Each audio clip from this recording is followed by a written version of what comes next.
Inilah sejarah asal-usul surah Al-Fatihah dan keutamaannya yang jarang umat Islam ketahui. Pernahkah kalian merenungi makna di balik surah yang setiap hari kita baca dalam solat? Surah Al-Fatihah bukan hanya sekadar bacaan wajib. Di baliknya ternyata tersimpan sejarah luar biasa, keajaiban yang menakjubkan, dan keutamaan yang tak terhingga.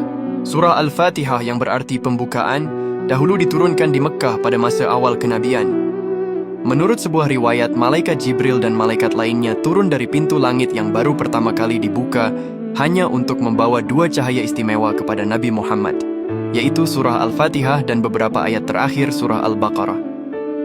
Saking agungnya surah ini, diriwayatkan bahwa iblis sampai menangis ketakutan saat Al-Fatihah diturunkan karena keberkahannya yang luar biasa. Surah Al-Fatihah dikenal juga sebagai ruqyah atau penawar segala penyakit. Dahulu ada kisah seorang sahabat yang berhasil menyembuhkan kepala suku yang sakit hanya dengan membacakan surah Al-Fatihah. Hal ini tentu menjadi bukti keajaibannya. Rasulullah pun membenarkan keampuhan surah Al-Fatihah ini sebagai obat dengan izin Allah. Surah Al-Fatihah adalah ringkasan dari seluruh isi Al-Quran dan kitab-kitab suci sebelumnya. Semua ajaran mulai dari tauhid hingga petunjuk kehidupan terkandung dalam 7 ayatnya. Di dalam solat, setiap kali kita membaca Al-Fatihah, kita sebenarnya sedang berdialog langsung dengan Allah. Di setiap ayat yang kita ucapkan, Allah memberikan respons yang menunjukkan betapa dekatnya hubungan antara hamba dan Sang Pencipta. Surah Al-Fatihah adalah doa yang sempurna.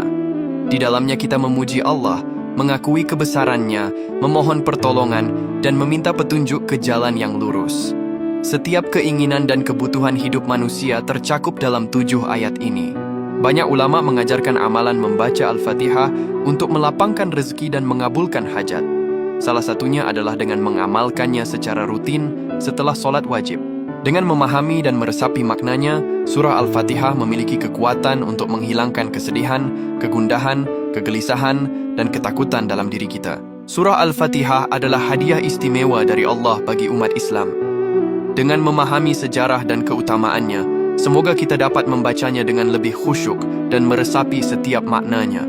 Allahumma salli ala Sayyidina Muhammad.